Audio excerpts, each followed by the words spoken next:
అధ్యక్ష గౌరవ సభ్యులు చెప్పినట్లు 2016లో ఆనాటి ప్రభుత్వం ప్రైవేట్ యూనివర్సిటీస్ ఎస్టాబ్లిష్మెంట్ కోసం ప్రత్యేక చట్టం తీసుకొస్తాం జరిగింది అధ్యక్ష.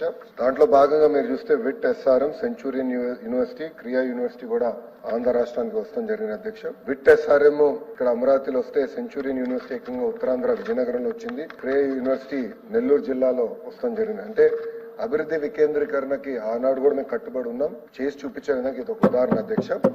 దాని తర్వాత గత ప్రభుత్వం దాదాపు 5 సార్లు ఈ చట్టాన్ని సవరణ చేస్తాం జరిగింది. దాంట్లో భాగంగా బ్రౌన్ ఫీల్డ్ యూనివర్సిటీస్ కి ఎక్కువ ప్రాధాన్యత ఇచ్చే దిశగా గత ప్రభుత్వం చేసింది అధ్యక్ష. దాంట్లో మీరు చూస్తే బ్రౌన్ ఫీల్డ్ యూనివర్సిటీస్ లో కూడా ఒక 4 యూనివర్సిటీస్ బ్రౌన్ ఫీల్డ్ యూనివర్సిటీస్ అంటే Mohan Babu university, Hanumachari university, Godavari global university, Aditya university, ఈ 4 యూనివర్సిటీస్ కూడా బ్రౌన్ ఫీల్డ్ యూనివర్సిటీ కింద వస్తాం జరిగింది కానీ అధ్యక్ష మీరు చూస్తే ఈ యాక్ట్ లో చేసిన సవరణల వల్ల ఇంకా ఆంధ్ర రాష్ట్రంలో గ్రీన్ ఫీల్డ్ ప్రైవేట్ యూనివర్సిటీస్ రాకుండా ఉంది అధ్యక్ష. అంటే ఇది ఎందుకు చెప్తున్నానంటే ఈ యాక్ట్ యూజీసీ రెగ్యులేషన్స్ కి విరుద్ధంగా ఉంది. నేను కొంచెం వివరాలు చెప్తాను.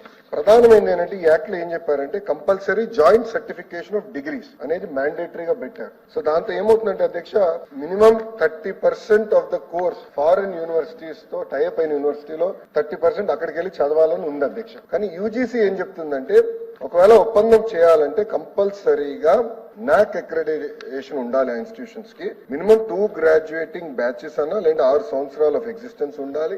అదే విధంగా కనీసం 1000+ పబ్లికేషన్స్ చేసి ఉండాలి. క్యూఎస్ వరల్డ్ ర్యాంకింగ్స్ లో institutions must have at least 3 graduating batches అని, ఎన్ఐఆర్ఎఫ్ ర్యాంకింగ్స్ వచ్చేగల కనీసం 3 గ్రాడ్యుయేటింగ్ బ్యాచెస్ ఉండాలని యూజీసీ చెప్తుంది. అంటే మనం చేసిన చట్టాలు యూజీసీకి కాంట్రడిక్టరీగా ఉండటం వల్ల మనకి ప్రైవేట్ రంగంలో విశ్వవిద్యాలయాలు రాకుండా పోయినాయి అధ్యక్ష. మనం చూస్తే మన జరిగిన ఎడ్యుకేషన్ దానిపైన కూడా మనం డిస్కస్ చేసాం. Gross enrolment ratio in higher education చూస్తే అధ్యక్ష, ఆంధ్ర రాష్ట్రం 36.5% ఉంది. కానీ తమిళనాడు 47%, కేరళ 41.3% ఉంది. ఇదొక ఫోకస్డ్ గా పెట్టుకుని మేము ముందలు తీసుకెళ్లే లక్ష్యంతో చేస్తున్నామని ఆనాడు చాలా స్పష్టంగా ఎడ్యుకేషన్ రిఫార్మ్స్ కూడా నేను చెప్తాం జరిగింది అధ్యక్ష. ఇక్కడ చాలా గౌరవ సభ్యులు అడిగారు, 35% సీట్లు ఏదైతే ఉందో అది క్లియర్ గా ఎప్సెట్ ద్వారా అది ఫిల్ అవుతాం జరుగుతుంది. మిగతా 65% సీట్లు విద్యార్థులందరూ వాళ్ళ మెరిట్ ప్రకారం అంటే లోకల్ గా వాళ్ళు పెట్టుకున్న ఏదైతే ఎగ్జామ్స్ ఉందో దాని ప్రకారం ఫిల్ చేస్తాం జరుగుతుంది అధ్యక్ష.